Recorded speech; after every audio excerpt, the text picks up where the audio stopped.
رسالة إلى أخواننا أهل الغربية، رسالة عتب.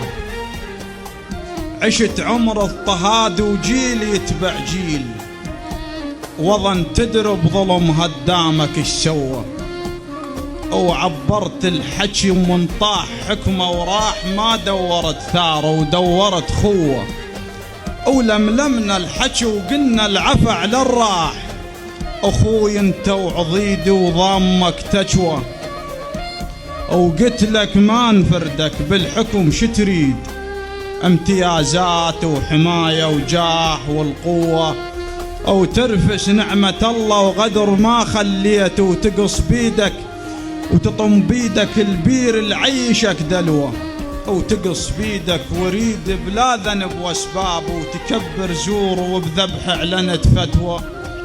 وعلي تحشم الصومال والشيشان، يل طبعك غدر فلسين ما تسوى، اولوك وحشمت يا اهل الرحم والدين، خطيت وعلمون على الغدر قوة، ومن طحت بعسر ما قلت حيل وياك، ولد حيدر علينا مفصلا النخوة، وهديت علمودك وانا شابع موت، ورغم قلب بغدر نيرانك تشوه،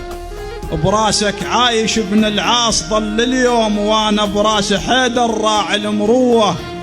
جاك الما يخوفن الليال السود، اهل صولة معروفة وما طلع توه، اوحد الصف ورد والقاح صفين، الحقد عدهم وراثه منهد، قريش ويا يهود عليك صفين، الجمل والخندق عادا سويه، رهيت على الذي بشرهن بسن وبدي جفوف عدواني، رهيت على الذي بشرهن بسن وبدي يحلوق عدواني، يهودي هابن ويدفع بالسن علي، والسن يذبح عبث بيه. وسلامتك.